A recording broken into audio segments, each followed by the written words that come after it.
Okay, thank you very much, everybody, and welcome to our Trust Board meeting for March 2021. I don't think we've got any introductions to make this morning. I think everybody, there's nobody new around the table that we need to introduce, and so we'll get straight on with the agenda, if that's okay with everybody. Karen, have we had any apologies? We've got no apologies, Chairman. Right, full house today. That's fantastic. Any declarations of interest? No, lovely. We've got minutes from our meeting in February, which was circulated with the agenda. Can we accept them as a true record? Yeah, nobody's got any suggested amendments or any points they've noted that need amending? Great, okay, thank you very much. We'll take those as a true record. And then we've got the matters arising action log, which again is short and sweet, and there are no matters arising now until the May Trust Board. So this is the point where we go to questions from members of the public relating to the agenda. So if anybody does have a question, we've had no written questions received from members of the public, but if any of our colleagues who are listening would like to raise a question, now's the time to do that. So just indicate by raising your hand. And I don't know if somebody can see any hands. No, I can't see any hands. That's great. Thank you very much. Right, well, we're on to a really good roll, aren't we? So we'll keep going. The next item on the agenda then is the Chief Executive's report, which is coming to us for consideration. Richard, is there anything you want to draw our attention to? So thank you very much, Paula, and good morning, everybody. What I'm going to do this morning is I'm going to hand over to Ben to give an operational update from February. And then we'll go to questions relating to the pay, because I'm just conscious from prior meetings, a lot of the questions then relate to the subsequent update. So if I can, I'm going to hand directly over to Ben at this point, and then we'll take questions at the end. Yeah, it's a good idea. Thanks, Richard. Thank you. So Ben. Yeah, okay. Good morning, everyone. So yeah, I'll give an update on the February performance. Remember, it's unvalidated because we only just finished the month.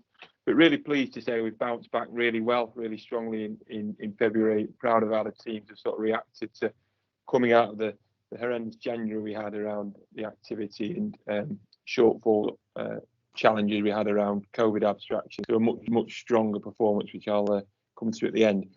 I'll go through the usual, the pillars. So activity. So month of February, we were about 3% above the activity plan. So that equates to circa 58 more responses a day than we were within the activity plan. And that's also 3% above February 2020. We were responding to around 2,013 jobs a day, which is above the December activity and only marginally below what we were dealing with in January. So the activity pressures as yet hasn't reduced. We're still seeing high levels of activity. And it's really up and down as well. So one day we could be doing 200 more responses than the next day.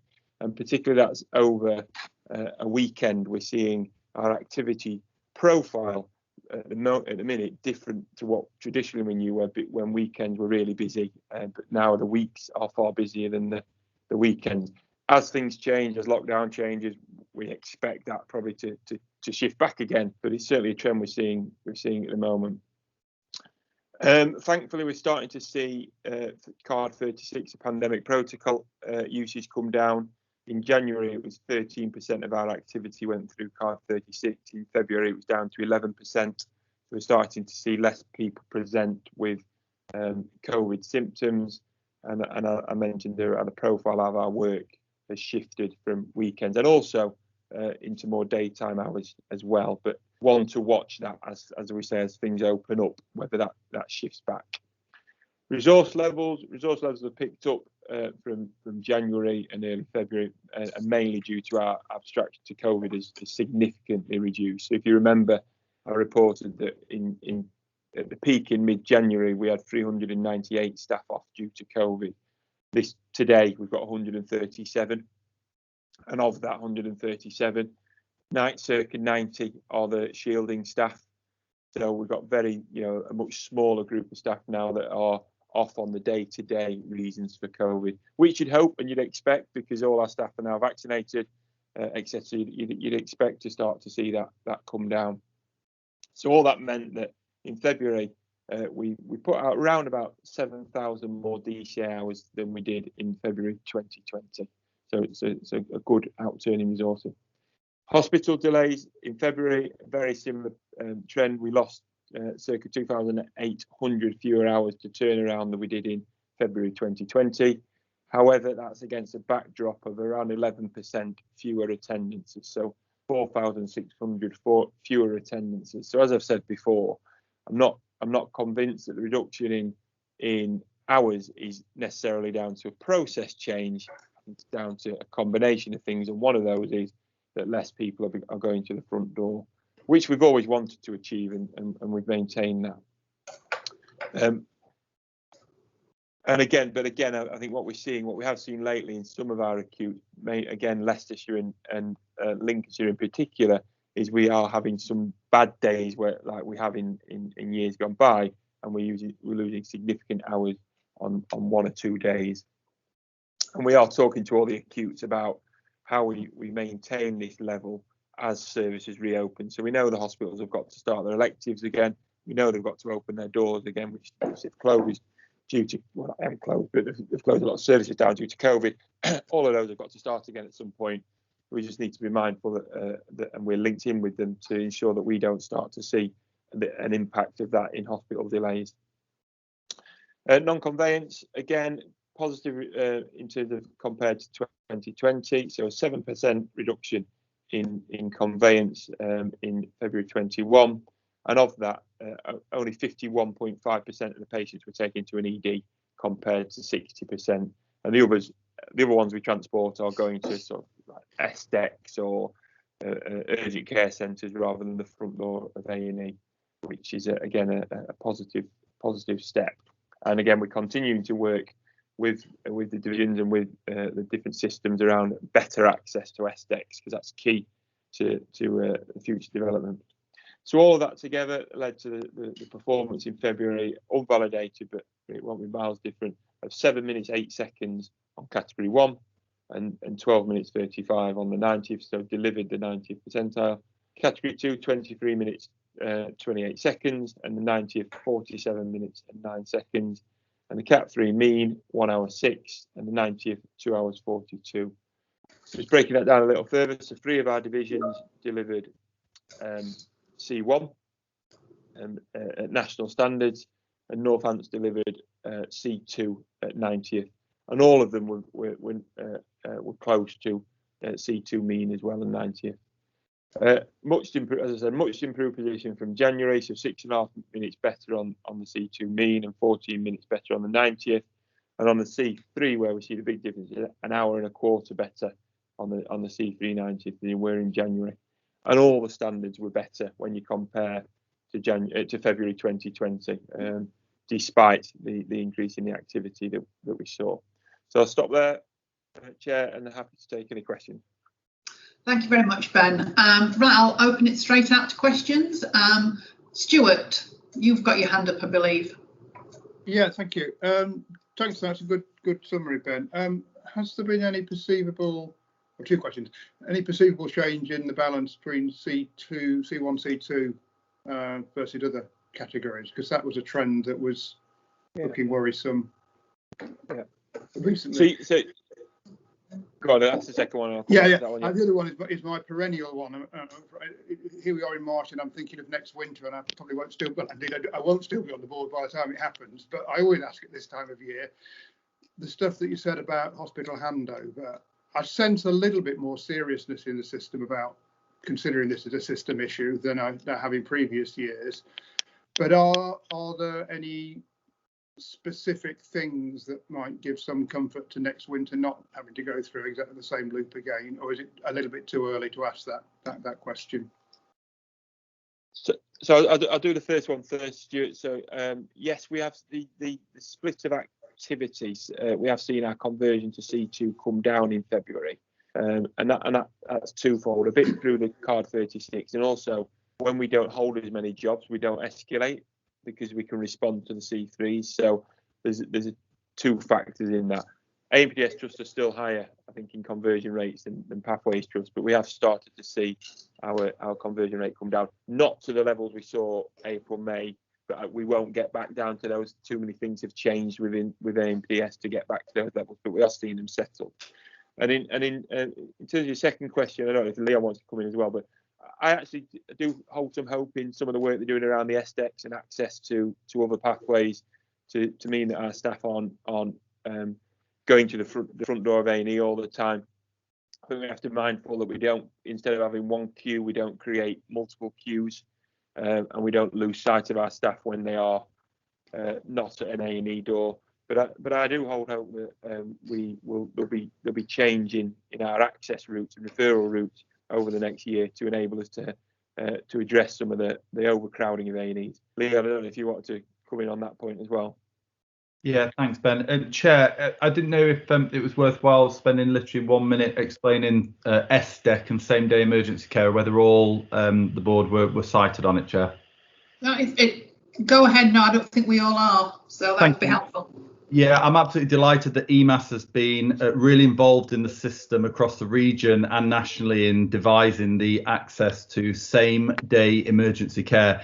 These are patients that we do genuinely believe need some hospital input, and they need it today. But what they don't need to do is go and wait in A&E to be re-triaged, to then be a decision to be made on where they need to be seen in the hospital.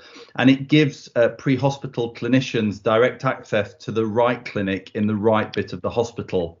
Now, that would traditionally be the sort of thing that you would ring, see your GP on the day, a same day appointment, and then the GP would say, well, that headache, I need to get a head scan today. So you will go to the same day emergency clinic for head scans. What the system is allowing, Chair, is that to be available to EMAS frontline pre-hospitally, and for want of a better word, cut out the middleman and woman and go straight to the same day emergency care that's required.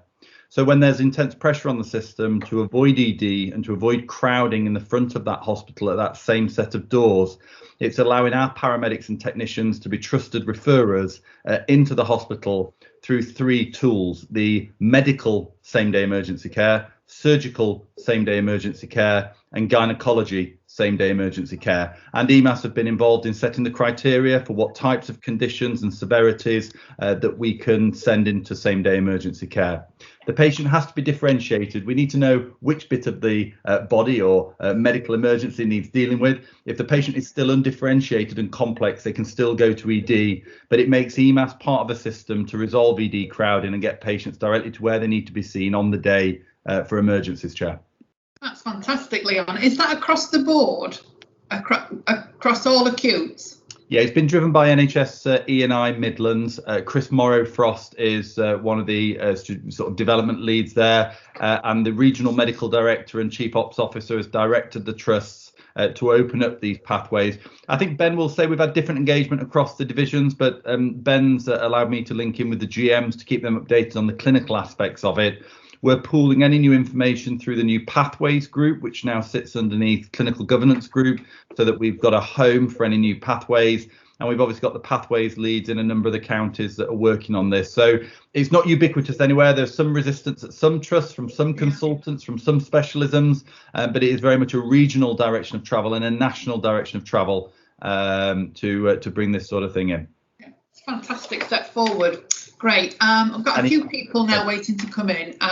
Thanks, Leon. I think Gary was next, and then Will, and then Kerry. Karen. And, Thanks, Chair. Karen as well, I can see. Yeah. I think my question sounds a little bit dull now after what Leon's just told us, so that was really good news, Leon. Is it back to a question of efficiency? And I know we've been really heavily hit with abstractions in the last couple of months, and it's really good to hear, Ben, that that's improving. Just wondering, looking at the metrics towards the end of this deck on the operational side, we can see on-scene time, pre-handover and post-handover times all increasing. Now, a lot of that will have been due to abstraction, I would imagine.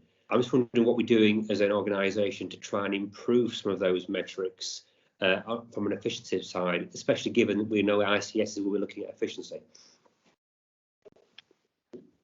Okay, I don't want to steal Will's thunder on the next agenda item, but I think it's a huge part of our transformation update and efficiency programme within there. So we know this year we've got to concentrate on some of the key efficiency enablers within there. So on scene times, post handover in particular, are two areas that we need to tease out what actions we can take to improve. That is where we're going to drive the most efficiency. We've made huge strides in non-conveyance in terms of efficiency. We now need to focus in on other areas as well. There is definitely no magic bullet to it, Gary.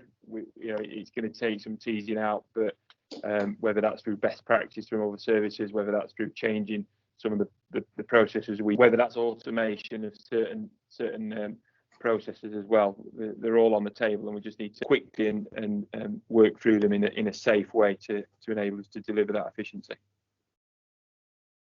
Thank you. Okay, Will and then Karen. I think Kerry's put her hand down, but I'll come back to Kerry in a minute. Will Legg. Thanks very much, Pauline. Gary, just on your last point around the efficiency side, I'll give a quick response to that when we get to the next item on the agenda, because I can add a little bit more to what Ben was saying there. So I'll do that in a few minutes. My point was just around the handover delays and Stuart's question about whether anything might be different this winter. Notwithstanding all of the SDEC work that Leon articulated, I think we also need to remember that the clinical review of urgent emergency care standards consultation has been out too, and this is one that the board has endorsed a response to on a national level, and this includes the 10 proposed measures for each individual ICS to be monitored on and use as their kind of guiding principles around delivery of urgent emergency care. And one of those 10 is the percentage of ambulance handover delays within 15 minutes. And that's the first time really that the measurement of handover delays has been seen at a system level amongst other key indicators such as wait times in A&E, ambulance response times, and flow within emergency departments as well. So from a kind of a process perspective and an oversight perspective, I hold quite a lot of hope in the fact that it's one of those 10 measures. I've already seen evidence from the STPs and ICSs which are in the East Midlands that they're taking these standards seriously, and they're starting to look at how they might be able to run them in shadow form as well. So even though there isn't a date yet for the implementation of these standards, because they've gone through that consultation period, they need to understand all the responses. Actually, the systems themselves are starting to look at how they would put a shadow form in to try to see how they might be able to improve those metrics as well. So I think from a kind of process and monitoring perspective, there is some light at the end of the tunnel there as well. Thanks very much, Will. Karen Tomlinson. Okay. Excuse me. Thanks for that, Leon. It really sounds like an excellent and really quite exciting new pathway for the patients. But I kind of just wanted to pursue it a little bit more. So the patient gets referred into, say, emergency medical care because they need X doing. Do we, as a service, leave the patients in their care at that point? I assume we do. So my next question is, so will that have implications on us in terms of retrieving that patient and taking them back home? So will that incur another journey for us? It's really useful, Karen. I think we've been really mindful, working very closely with ops to understand that we don't want to create more queues, and we don't want ambulances parked at 5 entrances to the hospital without beds or whatever. Now, you have to refer in to be accepted into those units. So traditionally, you'd speak to the senior clinician at that same day emergency care clinic in that hospital, and you would be accepted because there is space for you. If there isn't space or it's undifferentiated, you're then sent to ED anyway, so back to default. Where you do deliver a patient to same-day emergency care, you're an expected patient. You would already have a pre-booked space, and therefore, once we hand the patient over, that is the end of our responsibility to them. Exactly the same as if a GP referred you from the GP morning clinic to the hospital. We're hoping that this will also encourage more making own way and using own transport, because often these patients, if you don't need rushing to A&E under lights and sirens emergency condition, because you've got a symptom which does need further investigating today, but it doesn't need to be done immediately. It's just that same day emergency care. Hopefully some of those patients will be able to make their own way and actually allow us to gain confidence in discharging more people at home. It forms part of our safe discharge at scene work, which is also part of the clinical operating model. So I'm hoping that we will have a more efficient system of taking people directly to the clinic that they need to go to, effecting a handover because they're an expected patient rather than an ED undifferentiated patient. And it will then allow us to gain a little bit more confidence in encouraging patients to make their own way to the same day emergency clinic when they're due. That's great, thanks. I think it's really worth us monitoring that in terms of the two things, the increased activity, if we have any, because we have to go back in and pick the patients up and return them home, but also discharge on scene impact, because I think if we can encourage that, yep, and get people to transport themselves, I think discharge on scene should naturally go up.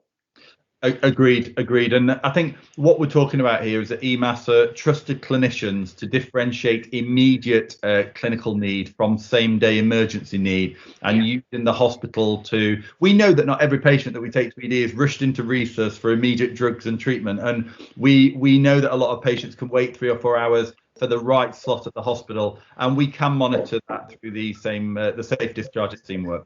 Okay, thank you very much. Thanks, Pauline. Thank you. Will Pope. Yeah, morning everybody. Thank you, Pauline, for that. And great, lovely to hear the SDEC update from Leon. So thank you for that, Leon. 3 questions, if I may, Pauline.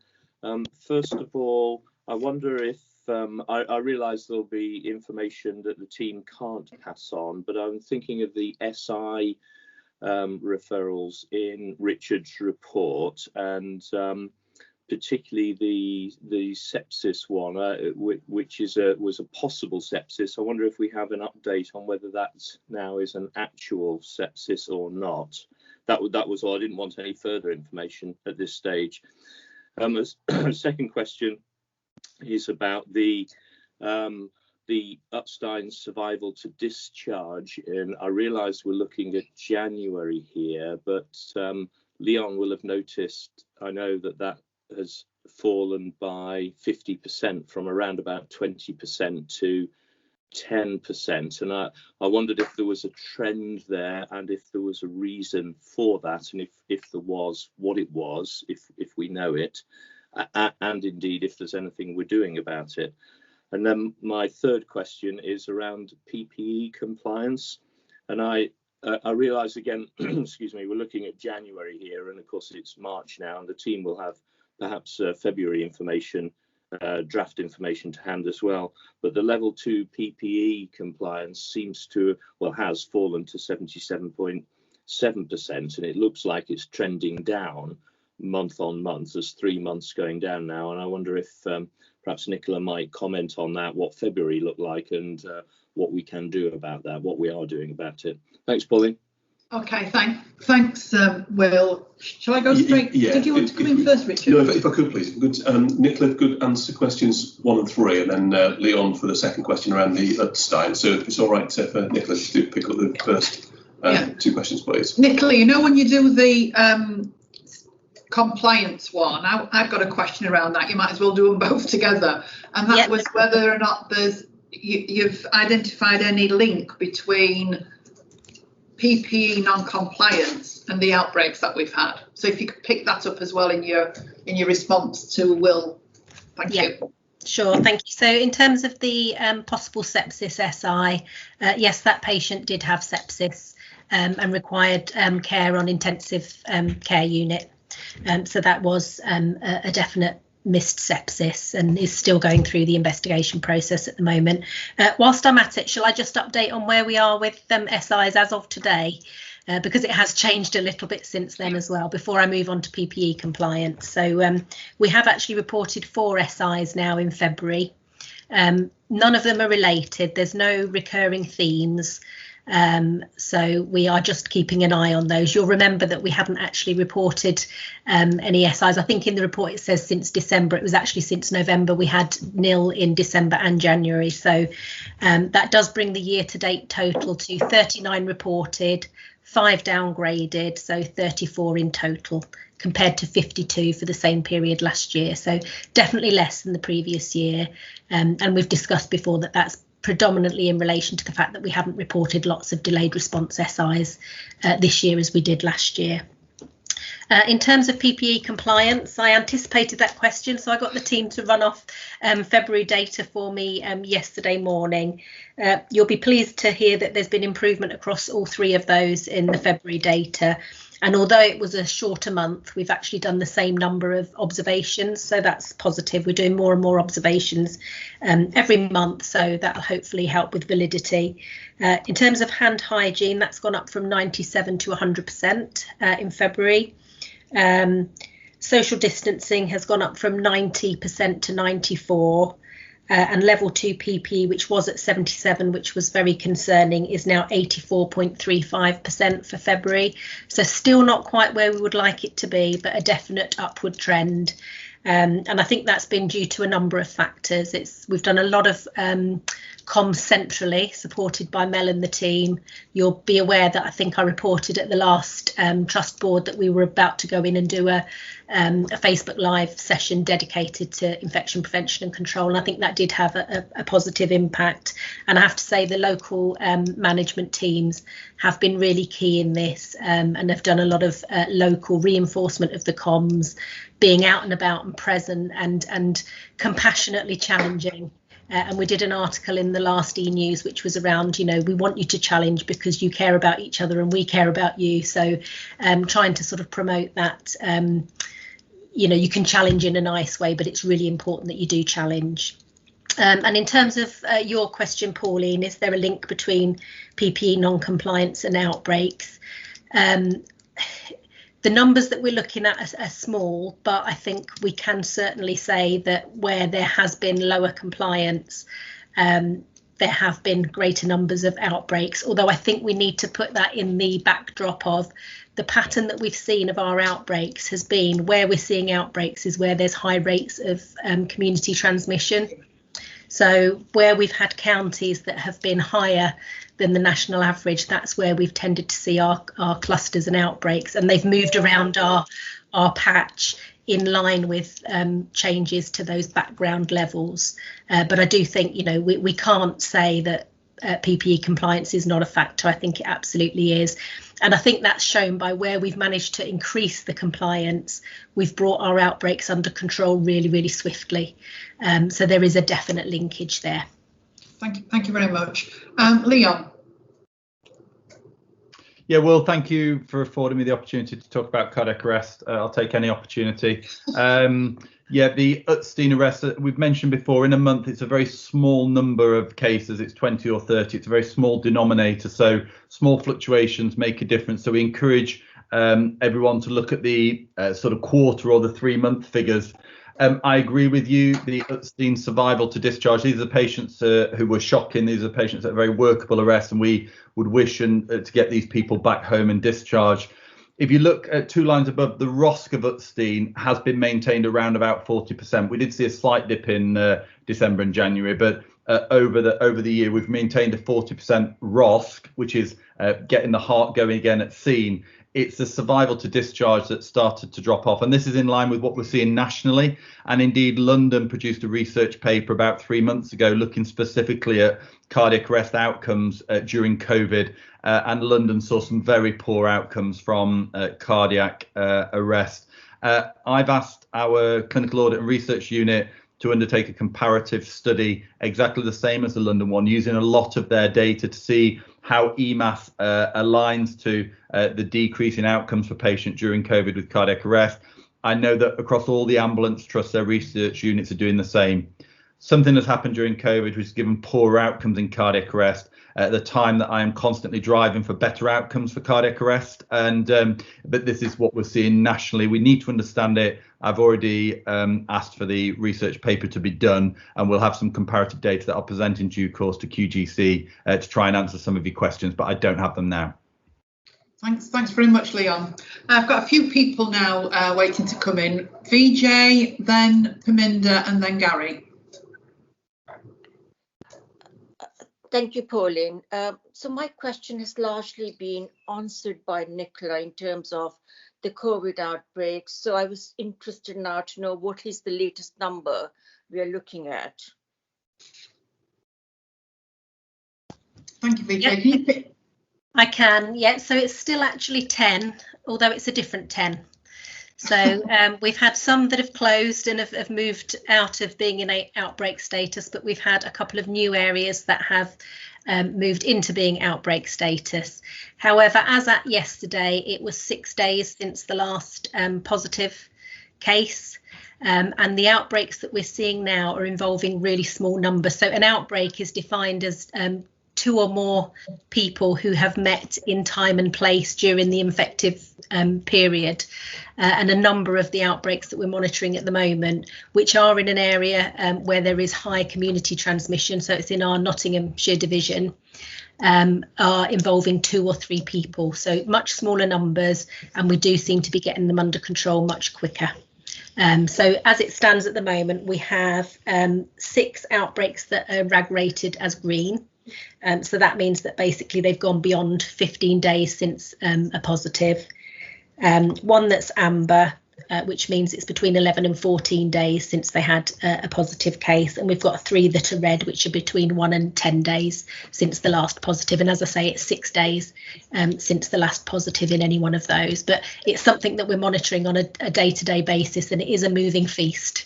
But I can assure you that we are doing everything that we can in terms of the mitigations. We continue to have our weekly assurance meetings with PHE, NHSEI and commissioners, and a trade union rep attends those meetings as well. And they always tell us that they are very assured by what we are doing, which is it is nice to hear. Thank you. Thank you. Paminda. Thank you, Pauline. I had 3 questions, and they've already been picked up regarding serious incidents and PPE. But my one question, which a part of the question, links into what's already been discussed. I was just wondering, Nicola, in terms of obviously these breakouts that we're having, is there any data or any correlation we've got with the vaccination programme that we've had? We've said 100% of our staff have been vaccinated. So these new clusters or these new outbreaks that we're getting, do we have any data in terms of anybody that perhaps didn't have the vaccination? So any intel that we can start developing on that would perhaps encourage those that didn't take the advantage of a COVID vaccination. So, yeah. Or is it too early in the day to have that sort of intel? I'll just start by just correcting something there. I think you said 100% of staff have been vaccinated. They haven't, because not all of our staff yet are eligible to be offered the vaccine. We have offered to those who are eligible and have vaccinated a significant number. We're actually doing that exact piece of work at the moment, Paminda. So the team are actually looking at the moment at those outbreaks that we are managing. Of the staff that are involved, how many have been vaccinated and how many haven't. I think what we also have to bear in mind is that at the moment, the majority of our staff who've been vaccinated have still only had their first dose. So they won't have maximum effectiveness from the vaccine at this stage. But we are starting to collect that information, and hopefully we'll be able to do some reporting on that in the next few weeks. Okay, thank you. Thank you. And then the last question from Gary. Thank you. Richard, towards the end of the report, you're going to talk about the future of health and care. And mindful of there's been a lot of increasing activity across ICS, etc. now in terms of what's going on. Given the execs have obviously got very, very busy jobs anyway, or very challenging roles, I just wondered whether that increase in activity was actually having an impact or drawing more execs into meetings with other trusts, for example, and systems, which is further challenging their roles?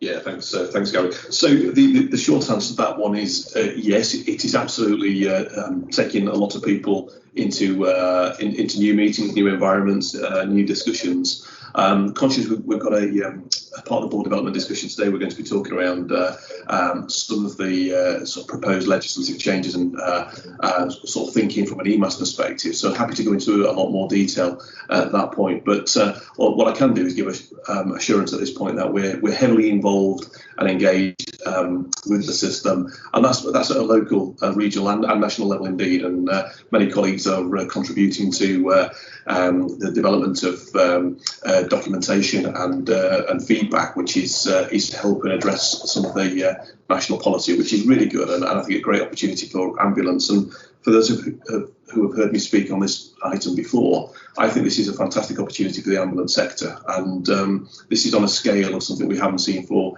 many, many years. And I look forward to being able to keep the board engaged through the months ahead as to what it does it mean to EMAS and indeed our future. Thank you. Just on that point, Richard, then, so it's not negatively impacting on other responsibilities of the executive team? No, not at this stage. No, it's not negative. Great, thank you. Well, I think I've just got one question. It was for Kerry, if that's okay. And then can I come back in at the end of that? If that's right? Oh, I don't know about that yet. We'll let Richard back in at the end. Kerry, I just wondered if the Workforce Committee had a discussion at all about the risks associated with not achieving the stat and man training or the appraisal targets that we set. Have the committee considered that? Because of the impact of COVID, we can see that it's been difficult for us to maintain the standards that we set at the beginning of the year pre-COVID. No, the Workforce Committee haven't considered that, Pauline, so you're quite right to raise that. At the executive team, we have considered that in the decision making that was made in terms of the pause that was made for appraisals and statutory and mandatory training, but we haven't had the specific discussion at the Workforce Committee. Okay, thank you. But the execs have considered it. Yes. Yeah, lovely, yes. Thank you. Okay. Sorry, Pauline, I had my hand up. It's Nicola. I just wanted to say that we did consider this at the Clinical Governance Committee and took a comparative risk assessment in terms of the risk of not delivering the stat and man training versus the risk of trying to deliver it and the operational impact that would have. So we have undertaken that sort of clinical consideration. Right, and you were happy with that level of risk? We're not happy. I don't think I'd use the word happy. Yes, content. Content. Okay, thank you. Will, and then we really must bring this to a close after I've let Richard come back in. Will. Thanks, Pauline. And yes, thank you. It was just to pick up on Kerry's point.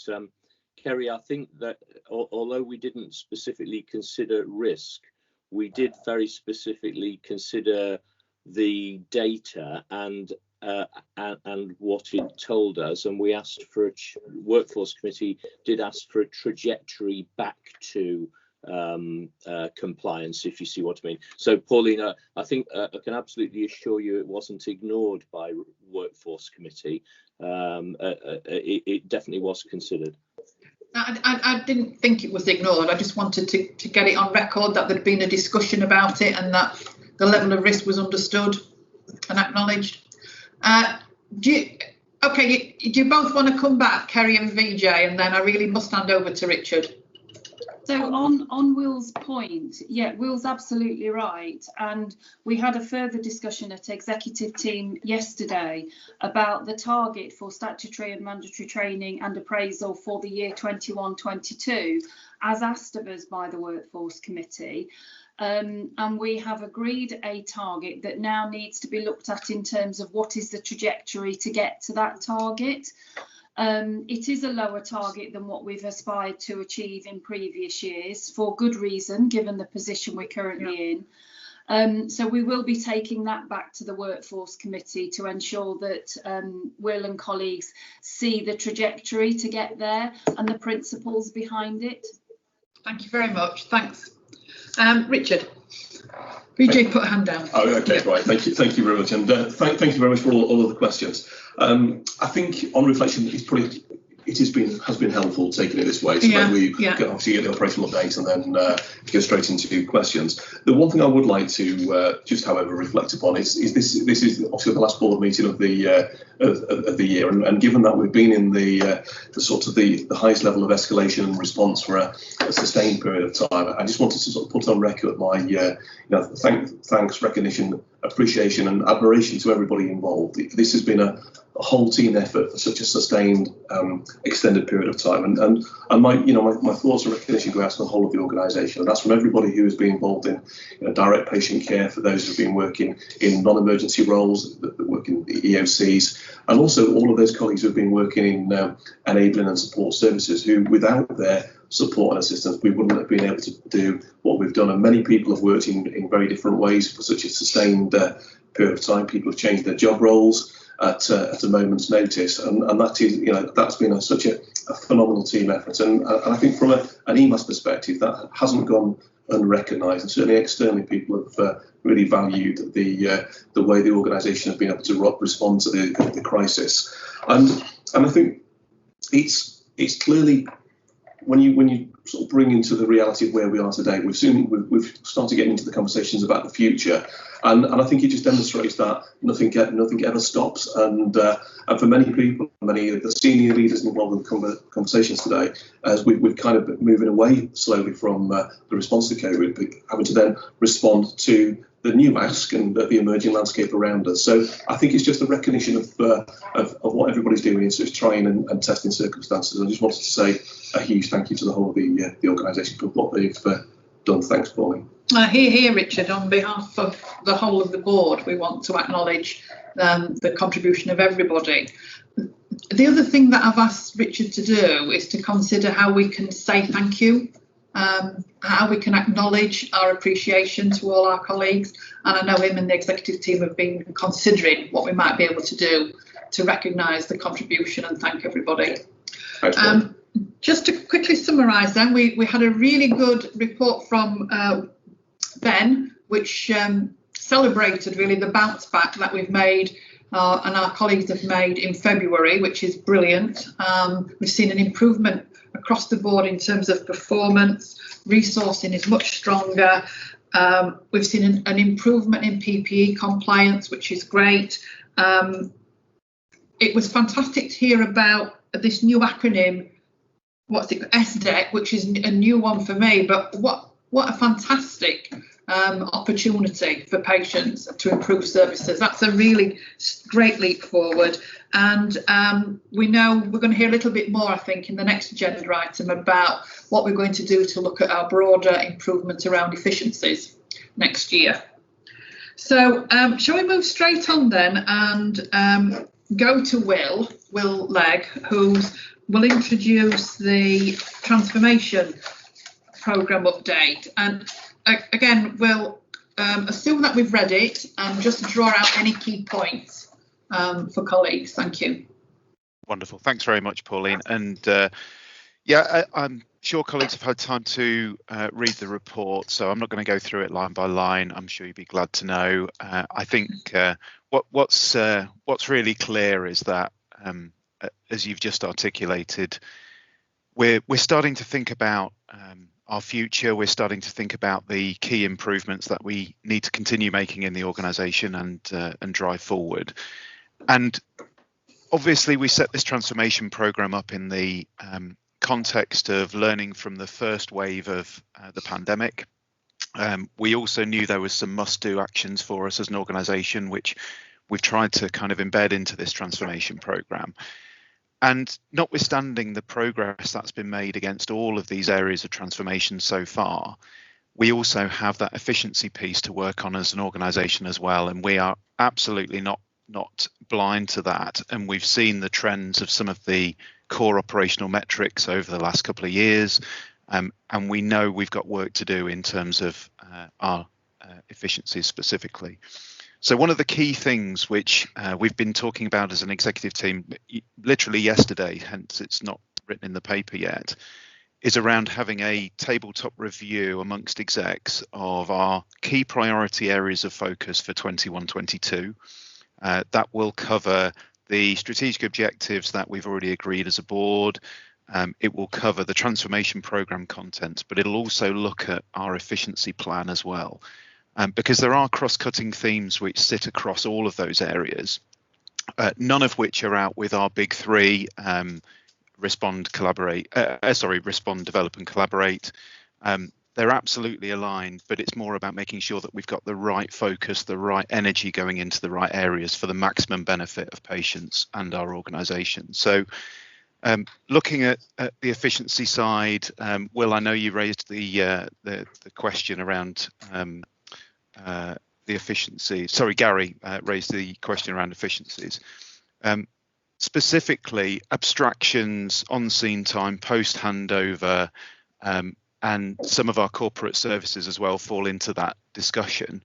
I think it's fair to say that when we've done our initial work in terms of efficiencies, looking at where the opportunities lie, in terms of kind of bang for buck from an operational response perspective, it's really clear that on-scene time is the area where, if we can nibble away at some of our on-scene time and some of our overall job cycle, that's where we're going to see the biggest gains the quickest in our organisation.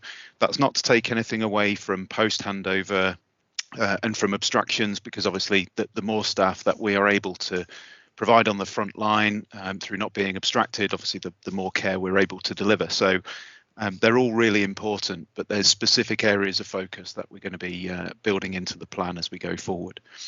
So that hopefully that gives you a bit of a reassurance around the efficiency side. We've talked about the appropriate governance for that. We've got some thoughts that we're developing. There's further discussions this week around that, and Finance Performance Committee have got oversight of the efficiency side of things in the organisation as well, and we'll obviously keep them briefed in due course.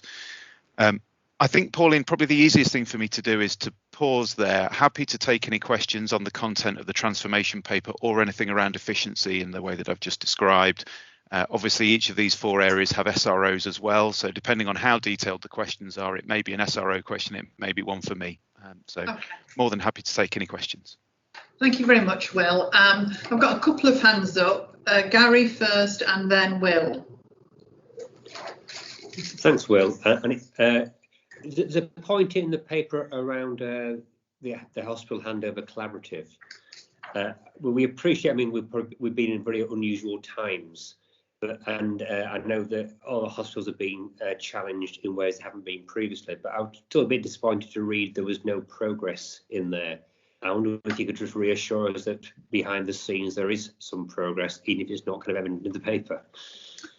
Yeah, I can start the response to that. I think Ben might have a little bit more he might be able to add, because I don't actually attend those meetings. Ben does himself. But from my understanding, the work that's been going on in the Hospital Handover Collaborative has been more about trying to manage the process rather than to cure some of the underlying issues. And that's been a specific transition from the start of the programme, where I think almost pre-pandemic it was envisaged that there'd be an opportunity to really do some kind of deep dive process improvement work around hospital handovers collaboratively between hospitals, EMAS, wider system. Whereas through the pandemic, because of the pressures generally across all systems, I think it was felt as though the focus of that work should be more about trying to manage the existing situation rather than try to resolve underlying processes. I don't know whether, Ben, there's anything you're able to add to anything I've just said, is there? You're on mute, Ben. Sorry. Yeah, I think it's shifting, Gary, if I'm honest. I think what we saw sort of October, November time when this was talked around was more transactional stuff to get us through the winter. So heavily focused on the escalation policies and procedures, diverts, etc. I think where we're moving to now into new territory is what we described before, and that's more around the access and referral to alternatives, NHS 111 first. I think that those all things now are coming together more at a system level to challenge and improve the handover situation, rather than through the old method. So I think it's changing, Gary, and we'll see over the next few months more and more emphasis being put on these access routes rather than process change at the front door of A&E. Thank you, Ben. Okay, so but I mean, that's a natural evolution, is it, as opposed to avoiding a difficult problem to fix? Say again, sorry. So is that a natural evolution of where the problem has gone? So that's obviously where the attention's been put, rather than it just being a difficult problem to fix. So it's been. No, I absolutely think it's the first thing, Gary. I think the learning we've had, the audits that have been done through a regional approach through Chris Morrow-Frost has highlighted that has really helped the systems understand the challenges around how they can address the problem, and that is around the deflection away from the front door. It's not saying these people don't need to come here, because a lot of them do. It's just where pointing them in the right direction. So I think it has evolved into something different on the lessons we've learned over the last few months. Okay, thank you. Thank you. Will. Yeah, thanks, Pauline. And my question was almost exactly the same as Gary's, and almost answered by Ben and Will. So very, very specifically in the report, it says the project is seeking, it's on the same subject, of course, project is seeking to move towards the management of handover delays.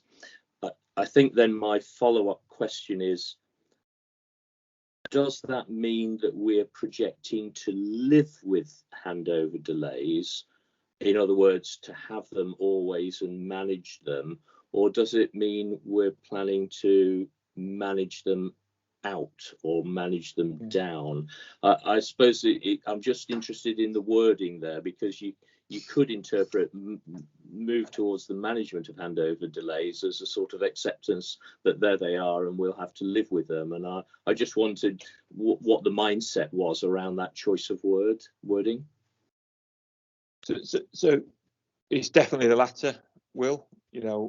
And I think Will alluded to the new UEC standards, of one of which is 15 minutes handover. So the target remains the same, that we'll reduce handovers down to the 15-minute through a system approach to it. So no, it's not around living with the problem. The focus will still be on reducing it. However, we know we've lived with this problem for many years now, and we've got better and better at managing it. So we can't throw that out yet. We need to maintain and continue to improve the management of it while we're fixing the underlying problems, which, as we know, are deep rooted and will take some fixing. Thank you. Perminder. Thank you, Pauline. Thank you, Will, as always, a very comprehensive report. And I'm just, something you have alluded to in the report in terms of there is a lot of amber status on some of the items. And I remember this from the previous update that you gave on this project, and again, there was a lot of amber there as well. I get a little bit nervous with the amber, where it comes, is it more red or is it more green? Whereabouts is it? Because it sits in the middle. And then when I look at the definition of amber, we're talking about project progressing, but minor, moderate risk or issues identified.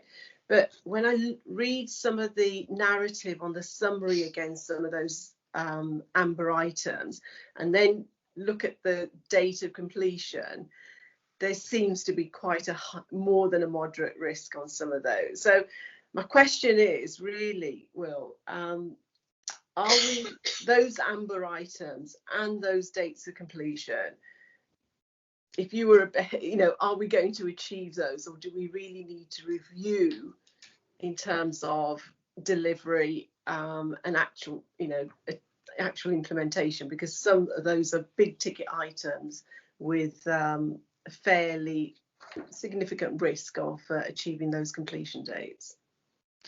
I think the point you raise is very fair, and it's partly recognised by the work that as an executive team we've been doing over the last week and will be continuing to do next week in terms of reviewing all of the trust priorities that we have in place at the moment, from ranging from the transformation programme and all of its contents through to our efficiency plan as well, because through some of our own making and through some external forces, some of these projects may have their timescales changing, and certainly when I think around some of the clinical aspects of the transformation programme, so specialist practitioner, primary care network, first contact community paramedic offer, it seems like almost on a weekly basis there's more information which is released at a national level which informs our project and the way that we have to develop these transformations. Certainly the specialist practitioner, when we've been out doing our rounds of recruitment, we're at the mercy of the market and the availability of the individuals to be able to fulfill those roles. And when we think about where we set out wanting to be in terms of those projects, our completion dates for those projects and where we are now, I wouldn't say that it's that we've not made significant progress against those projects, and it could be argued that having an arbitrary end project completion date for those is quite tricky in some respects, because these are long-term changes in the organisation, introducing new roles, changing ways of clinical practice. So I think it's a valid question. I think it's one that through the review that the executives are doing around all the priorities will definitely be picked up in terms of the level of achievement so far, the potential going forward in terms of what those almost backstop dates look like for some of these projects. But it is quite tricky sometimes to visually represent progress against some of these areas in a RAG status kind of way, if I'm honest. And it is quite a I wouldn't say arbitrary, but I've got the words of one of our previous Neds in my head, which Pauline will smile at, which is that amber is for wimps. So something is either red or it's green. I'm more than happy to take that away if the board would wish me to reformat this with no amber.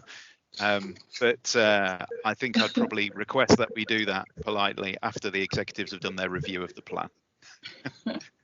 Thank you, Will. Actually, that's exactly what I was going to suggest you did. So you read my mind. I've got Ben waiting to come in, I think, and then VJ. Is yours an old hand, Ben? Yep, certainly. Okay, thank you. VJ. So just going back to what you just said, Will, in terms of the internal and external factors which are at play, and just listening to you very carefully, do I read into it that the external factors are more of a contributory factor as such at this moment in time? So you've talked about specialist paramedics, you've talked about the SES developments, various system level workings, and are they having more of an impact on how tightly you can keep us to this delivery and the RAG rating?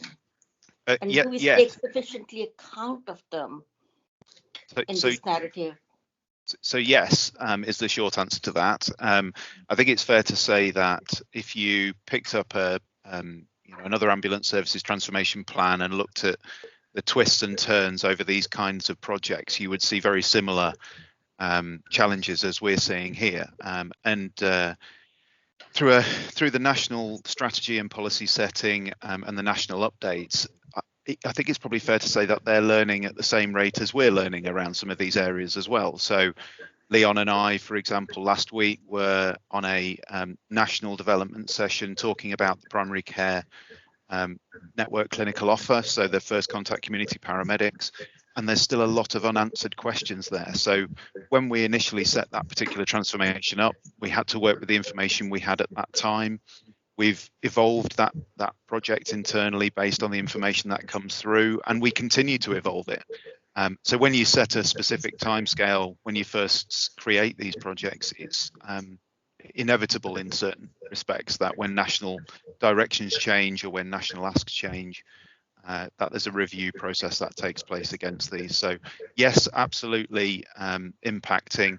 What I would assure the board, though, is that there aren't any areas within this transformation report which have external factors applying to them where executives aren't involved in those national discussions. So it's not as though we're being done to, we're part of those conversations, and we just need to evolve our programme to match. That's good to hear. Thank you. Thank you, Will. Richard, I think you wanted to come in. Thanks, Pauline, and thank you everyone for the questions. I think just for reassurance here is that many organisations over the past year have in effect stopped all of their transformation and developmental work, and I think it's entirely appropriate to be in a place where we have a high number of greens, but also quite a lot of ambers, because the amber it's not yet started. There's still a lot of work in progress, and we as an executive team have toyed at many times around, shall we stop X, Y, and Z, and is it appropriate to continue in the current environment? And all of what we have displayed here today, we are confident we've been through that appropriate due diligence and applied that logic behind it. Now, it may be as part of this ongoing process, and Will is quite right to describe that we'll continue to review the dates, and there will be a number of factors which will affect that position. And at this stage, I don't think that's a problem.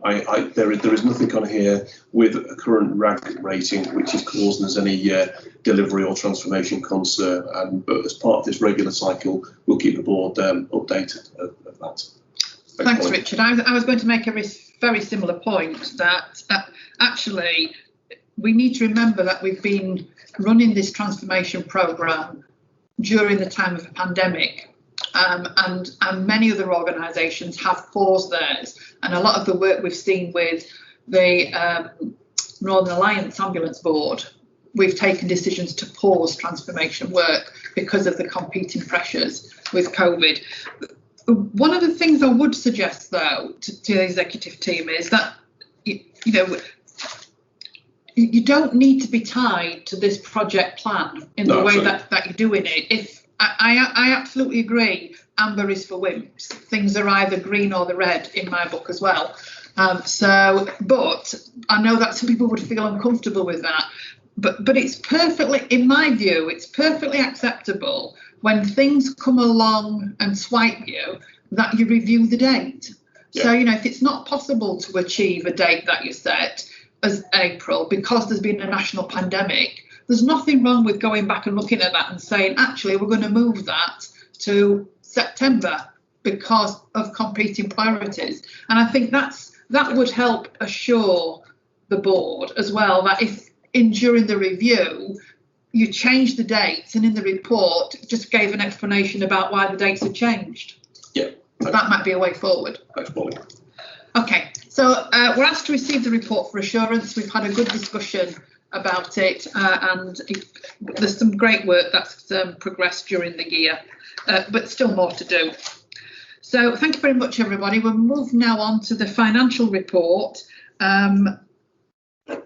which again is coming for assurance. Mike. Thank you very much. Well, the report's in two elements, really. One is a look at what's happening this year, and the second one, perhaps more important, in terms of what next year is looking like. So, as the board's aware, the Ppe goes through this report in some detail each month, and I think it's fair to say it gets a high degree of scrutiny. It's the first time this full report's been to the board, but given it's one of our few statutory duties under the Health and Social Care Act, it's probably appropriate that we do take it at least once even in this year. So just to the board assurance at the moment, we are looking, we're going to hit all our financial targets. However, there will be some rather significant transactions at some point during the year-end process, either on the 31st of March or afterwards, which may have an impact on our financial position. However, it will, in terms of what we're in control of, we will still hit our financial targets. And things I'm thinking about, we will be charged for PPE, for instance. We're getting free at the moment. That will be a substantial amount of money, into millions. There will be some adjustments for annual leave accruals, and also some adjustments for the flowers claims, which are being negotiated at the moment. There will be multiples of millions of pounds, and they will hit our books at some time on or about the 31st of March. Also, just a bit of good news is that we've got an additional nearly £4 million for iPads for our staff. So each of our frontline staff will have their own personal device. That was the allocation that was approved at the weekend, actually. And we're quite confident we'll get those iPads delivered, or at least in our ownership, by 31st of March. And that gives us a great lever to addressing some of the issues we were talking about a few minutes ago in relation to efficiency. You know, our staff will be connected to real-time information when they're out on the scene. That will make a tremendous difference. And that's, I think, one of the most exciting things we've seen for a while in EMAS. It's something we wanted to do, and I don't know if Richard wants to say any more about that, but certainly Richard's good officers with the IT chair of ACE that allow that to happen. And it's, I don't think I've ever been so pleased with a bit of cap expenditure in my life. But we shall see. So that's what we are. So this year's everything looks fine this year. A lot of money in the bank. We're hitting our financial targets. There'll be some big adjustments at the end of the year.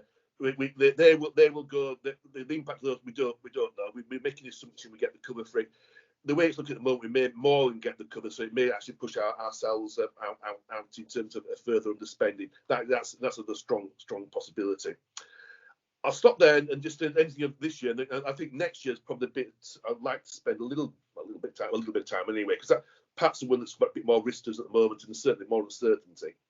Okay, thanks, Mike. Are there any questions on this year and the finance report and the progress that's been made? I can't see any hands up, so we'll go straight on then to next year. Yeah, this is including section 4. Now, since we wrote this, we had a further update from the NHS Director of Finance last Thursday afternoon, setting out what's going to happen. So there's some minor changes to this, but the general thrust is the same. So I'll give some of the headlines, and these are ones which are going to, some of the implications we don't know. I'm just flagging up these is what's going to happen. First of all, things are going to be managed at system level. So our capital, our revenue will go into the Derbyshire ICS/STP. So things are managed at system level. So when they're talking about allocations to us, not necessarily what we'll get is what will go into the system. So we know that our capital resource limit about £10 million. That's what we should get. However, that will go into the system, not to us. We know there is some income, a level of contract income earmarked for EMAS that will go into the system, not to us. So there will be further work to do in relation to our plan for next year. So the first thing to raise is that we haven't got a plan for next year. We've no idea what we're going to get, and we're 30 days from the beginning of the year, and at the moment there's no indication of what our allocation or our contract income is going to be.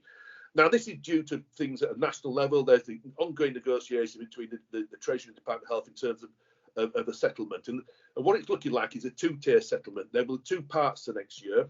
The first part, the second part. The first part, we don't know how long that will be. I will not be facetious there, because there's a reason behind that statement. We know for certain it will be quarter 1 will be the first part. However, it may go to the first half of the year. Now, I should imagine that tomorrow's budget may be a bit light in terms of what's happening at national level in terms of what the public sector deficit is and what the Treasury want to do in terms of clawing it back. At the moment, the NHS is spending way above what it did in 1920. The Treasury want the expenditure levels back to that sort of level. Productivity's gone down, and you've seen our own productivity drop. We've also, when we go into the rest of the NHS, you see, particularly elective surgeries in play, productivity has plummeted, and the Treasury want that back. So what we do know is that the first quarter will be based upon what we thought was quarter 4 of this year. However, it now looks based on quarter 3 of this year. That's slightly better for us because our expenditure in quarter 3 ironically was higher than quarter 4. We don't know much about COVID yet, except that COVID expenditure is expected to tail off in terms of separate allocations. However, there will be residual COVID costs for us, and we're having a chat yesterday, execs, about cleaning, for instance. We know we'll need to change our cleaning regimes. That will come at an additional cost. There will be things around PPE, for instance, with residual costs of COVID. Now, the way that's going to be dealt with and identified has not been agreed yet. So there will be an uplift in COVID costs. We don't know what.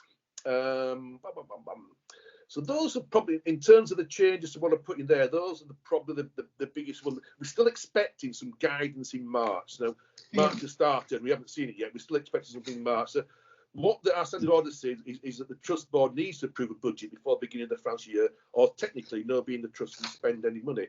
Now that may be great news to me, and it will help bounce our books. Perhaps not great news to everybody else in terms of wanting to commit resources. So what we've asked in this paper is that Richard and I have the delegated authority to approve a budget, certainly for the first quarter of the year.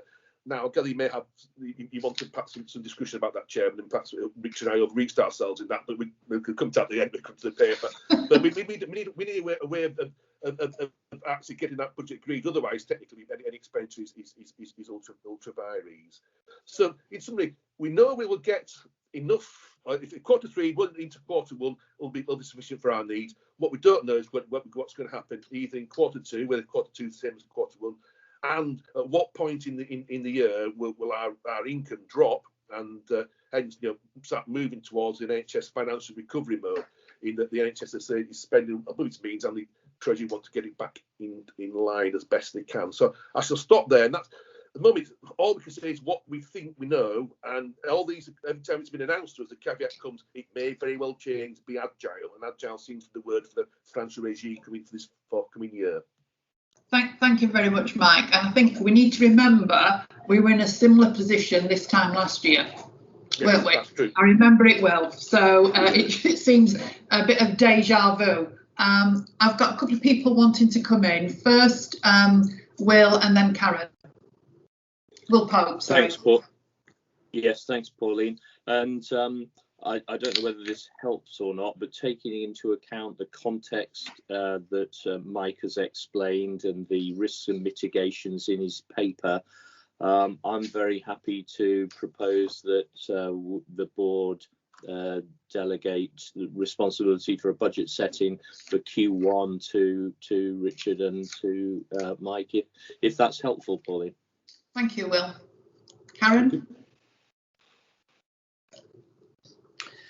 Thanks, Pauline, and thanks for that, Mike. And my point is partly into this paper and partly into the records of business, but I kind of wanted to give the board some assurance that we had reviewed this paper at FPC, and what we've asked for is that risk number 4 on the board assurance framework gets a closer look at and scrutiny, and it may well need dividing into 2 additional risks because of it's more of the unknown at the moment, but we have asked for that risk to be reviewed.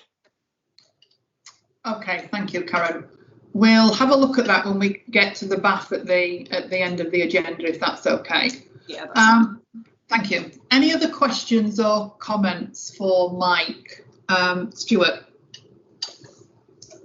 Yeah, I'm going to do my pedantic governance bit now. I totally agree with what Mike has suggested and with Will's comment on that. But I think as a matter of form and optics, I think to have the chairman sign off or chair of F&P sign off as part of the process just feels a bit better in a normal year. And I can't remember whether we did that last year or not.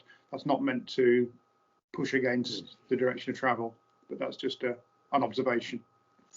Thank you, Stuart. I actually was going a bit further than that, wasn't I, Richard? Yes. In that I was suggesting that the FPC needed to meet and look at the proposal before it was agreed for sign off by the Chief Exec and the Director of Finance, if that's possible. If it's not possible to call a meeting or to do that in the time span, then at least the chairman of the FPC should be involved in that discussion and before it's signed.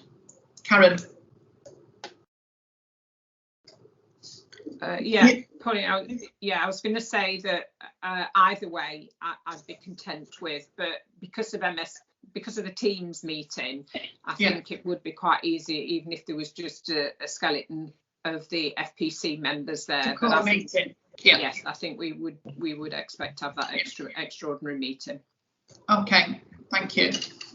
Well, thank you very much, everybody. Thank you, Mike. We've accepted the paper for assurance and note the surplus position. In terms of the delegated authority to the Chief Exec and Director of Finance, we're agreeing that following the holding of a FPC meeting to discuss the proposal. Or words to that effect, Karen, you'll know how to record that properly. Thank you.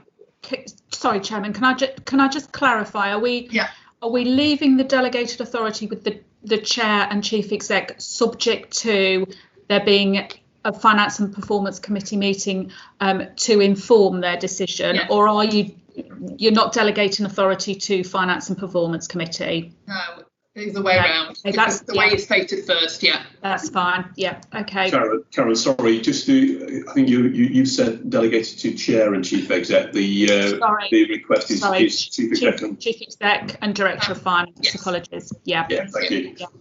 Okay, thank you very much, everybody. Okay, so we're moving on to the next section of the agenda. If people are happy for us to carry on, I think we should just move straight on. Has somebody got the hand up? It's Karen's. It's an old hand. Okay, thank you. So the next section of the agenda are the records of business that are coming for assurance. And we've got the Quality and Governance Committee record of business, the Finance and Performance Committee and the Workforce Committee. I'm going to take them one at a time, but just go straight to Stuart to see if there's any update on the Quality and Governance record of business. Anything you want to draw our attention to? Yeah, just a couple of things to draw attention. We've already talked about SIs. The two that we talked about that were in the board papers have just occurred, so there's a sort of timing difference there, but we've covered that very well, I think. But as you'll note in the advice section, we once a quarter we have a commissioner representative sit with as part of QGC, and we got compliments from the commissioner's representative on the quality of the Trust SI investigations over recent months. So I thought that was worth calling out in the board meeting. It was encouraging. And the other couple of things I thought I'd wanted to draw particular attention to, although not as alerts. We did go through the harm review report, which if I remember correctly, we talked about verbally at the last board meeting, but the report itself hadn't been written. So the conclusions are no different to that which we discussed at the board. But it's set out there, and it's another theme we touched on earlier. Actually, it was encouraging that there is now more consideration of the impact of hospital handovers on the wider response times being picked up at the national level work. That was something we were quite uncomfortable about previously. And finally, and again, not as a worrisome thing, but for quite some time now, I think a number of years, but Ben will put me right if I'm misremembering, we've had this issue of getting heart resources up to the required numbers to have suitable coverage. And we got a very good update on that, and we've now achieved that, which has been a sort of a background challenge for quite some time. So I thought that was worth calling out. There are other things on the report, but that was all I wanted to highlight.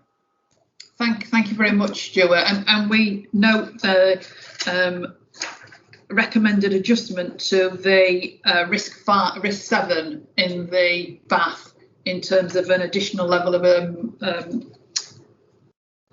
assurance. Sorry. Any questions for Stuart? Or no? Lovely. Okay. The same then with the Finance and Performance Committee. Karen, is there anything you wanted particularly to draw our attention to? Nothing on the record of business that you've got in front of you, but just we had a meeting on the 23rd of February. Oh, okay, thank you. And that was where we discussed the risk 4, which we'll come on to when we do the BAF. I think the only other point of note that I would bring up would be that we received a verbal report at the meeting on the Trust Efficiency Programme, because I think that whilst we recognise that there is going to be financial challenges, we can't lose sight of what's going on in the background in terms of we still have to make efficiencies. So I kind of just wanted to bring that out to remind the board. And so what we've done at FPC, we've asked for a presentation to come forward on that in April. So we'll be receiving that next month. That was all. Thank you very much. Any questions for Karen or Mike on the FPC? No, that's great. Thank you for the verbal update about February's meeting. The next item on the agenda then was the Workforce Committee record of business. Again, VJ, anything you want to draw our attention to? Mr. Chair, there was a meeting on the 23rd of February, which you do not have the record of business in the papers. Just wish to draw your attention to two alerts. One was around sickness, which was in January 7.54.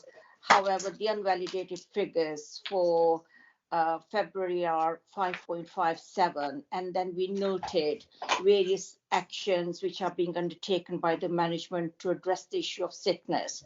There was another alert which is to do with the operational performance and resourcing.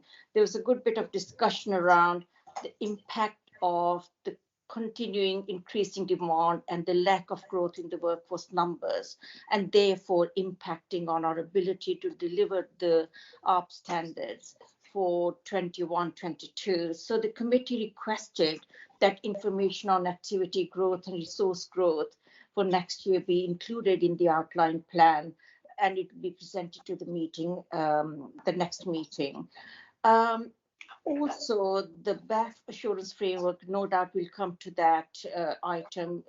There was a discussion around risk 16, but I'll wait till we come to that particular item. And under the show section, I know we've touched on the success of the flu campaign, but there was a final closing report which was absolutely glowing in terms of the time span, which is 9 weeks instead of 21 weeks within which this campaign was undertaken. 100% staff were approached, 87% of the total staff were vaccinated, 88% of all healthcare workers were vaccinated, and the staff decline was only 5.9%.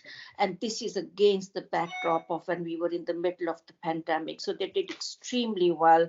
And just so you know that we're not going soft on them, we did set them the challenge of how they're going to improve on that next time around. Thank you. Thank you, Vijay. Kerry, you wanted to come in. Thank you. I just wanted to clarify the points on sickness that VJ has touched upon.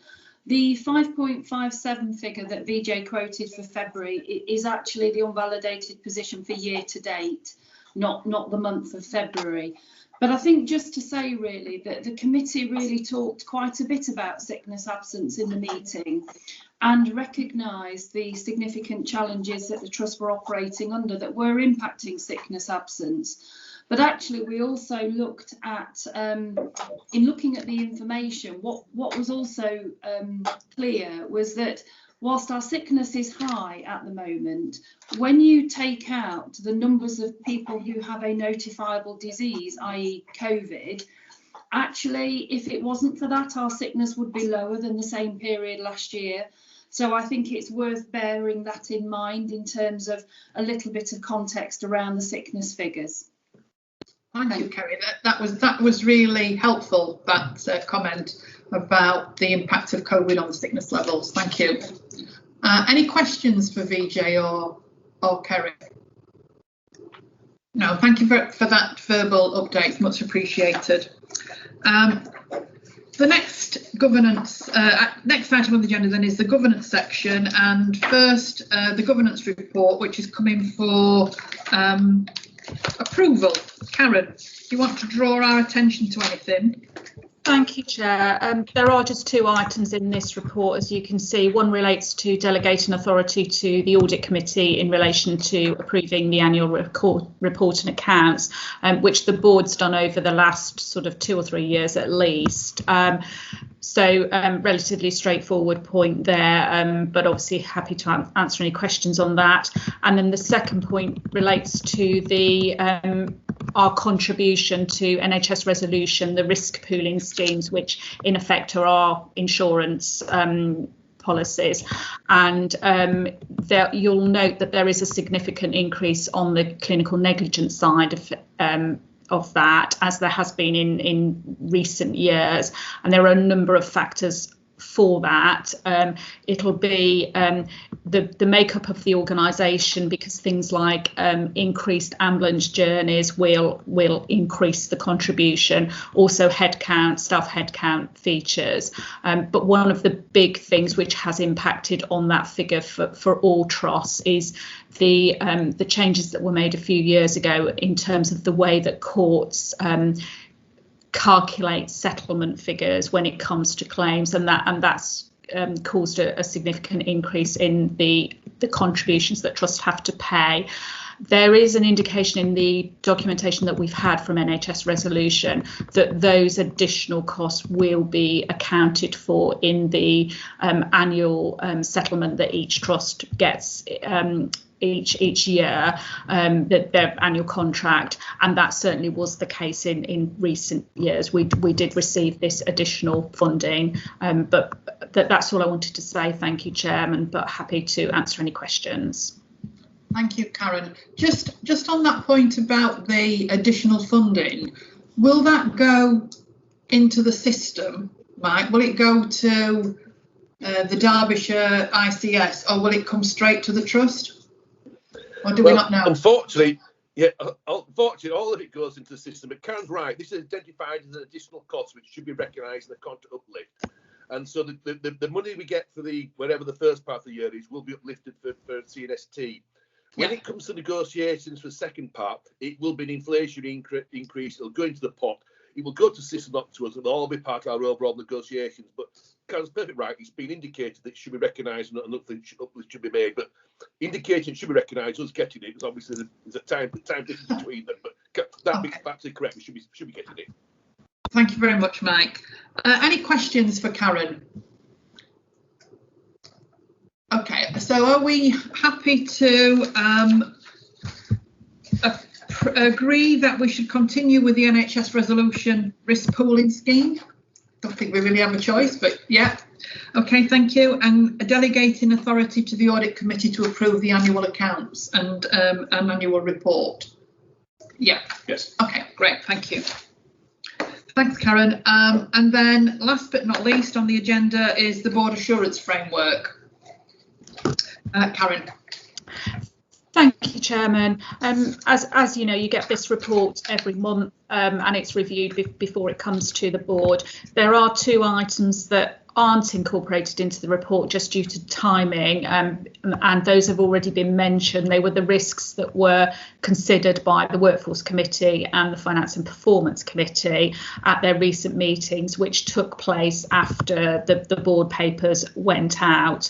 So we do need to do some work on looking at those two risks and responding to the points that the committee's made, and the risks are risk 16, which relates to the workforce plan, and risk 4, which relates to the financial position, and that will be looked at before those committees meet again. Okay, so they'll be considered by the executive team, and then any amendments reflected in the BAF that comes to the next board? Absolutely, unless there are any particular points that board members want to raise on those risks now as part of the discussion that we have on the BAF. Okay, thank you, Karen.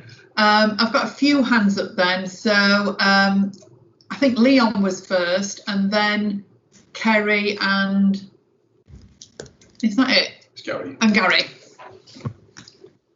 Yes, do you want me to go first, Chair?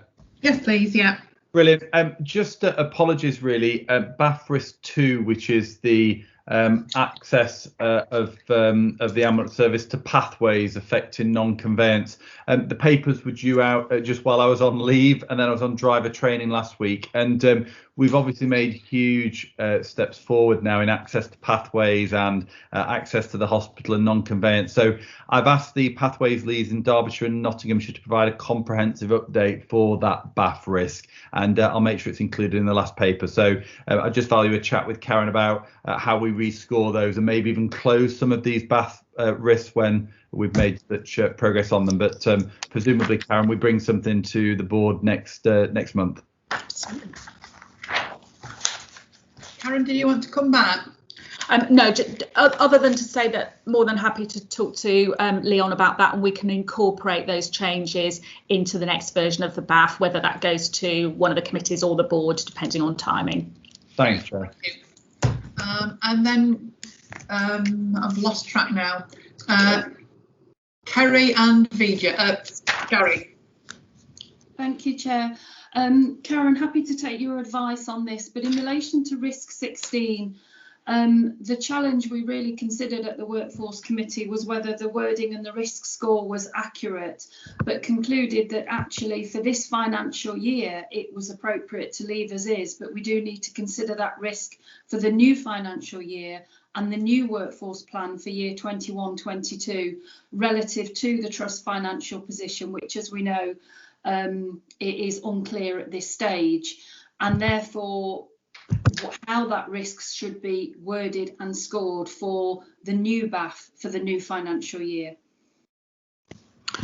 Okay, thanks, Kerry. I'll catch up with you outside the meeting, and we can have a look at that. On a wider point, we obviously need to think, as a board, we need to think about how we do our annual review of the BAF and when we do that. And it may be that we want to just tweak some of the wording, but then look at a whole scale review in a couple of months. But that'll depend on how the board wants to get involved in that process this year.